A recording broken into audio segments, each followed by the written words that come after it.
Drinkbox Studios is a renowned indie developer that brought us indie darlings like the touchscreen slasher Severed and the zany platformer Mutant Blob's Attack. However, it was the original Guacamelee that really put the studio on the map.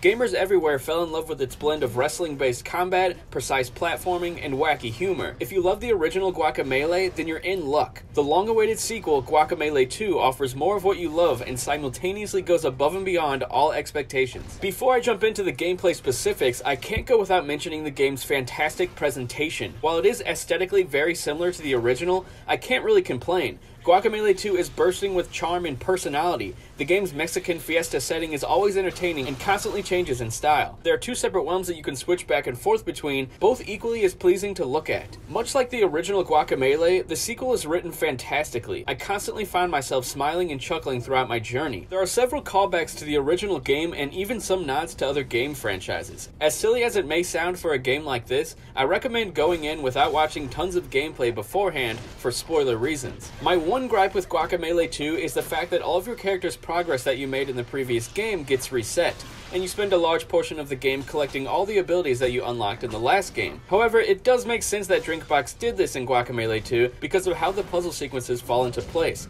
If you had the same abilities at the beginning of this game, you would miss out on a lot of fun and challenging puzzles where you have a limited supply of moves at your disposal. So the progression system works, it was just kind of a bummer seeing a lot of the same moves. However, Guacamelee 2 does have a few new tricks up its sleeve. Early on, the game introduces a slingshot mechanic that lets you catapult Juan into the air. Your trajectory is based on where you're located when you press triangle. It's a neat new mechanic that calls for a lot of fun puzzles. This isn't the only new feature. Guacamelee 2 puts a lot more emphasis on chicken gameplay. Yes, you heard that right, chicken gameplay. Not only is Juan's human form given a new skill tree and abilities, but even his chicken form can learn some awesome fighting and traversal moves along the way. Chicken Juan plays just as important of a role in Guacamelee 2 as normal Juan. You're constantly switching back and forth from the two in order to fend off against specific enemies and make your way into certain areas. I thought this was a nice change from the first game, where the chicken was basically only used for squeezing into small sections on the map. One thing I didn't expect when jumping into the sequel was how unrelentingly difficult it would be. And no, I'm not talking about the main storyline and objectives, but rather the optional platforming sections that earn you extra money and upgrades for Juan. These sections were a joy to complete, and I could not walk away until I finally figured out the puzzle. Notice how I said puzzle.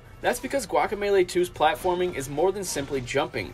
You have to use certain attacks on certain enemies, specific jumps at a precise time, and constantly swap between realities in order to succeed. All of that and more is involved, but the crux of it all is the reality swapping aspect. It seriously ups the ante, and it's where the game really shines in comparison to the first title. Lastly, Guacamelee 2 introduces 4-player local co-op. While I was only able to try out 2 players, it's a fun time to be had with friends and adds even more chaos to the combat of Guacamelee. I look forward to playing more with my wife and collecting all the extra treasure chests throughout the map. Overall, Guacamelee 2 feels like a beefed up version of the original game, and I don't mean that in a derogatory sense, as the original was a masterclass of game design. This sequel offers rock solid platforming, funny dialogue, and addicting-as-ever Metroidvania mechanics. It's challenging, rewarding, and full of spunk. I recommend it as a must play for anyone who likes platformers, co-op titles, and of course, Metroidvania games.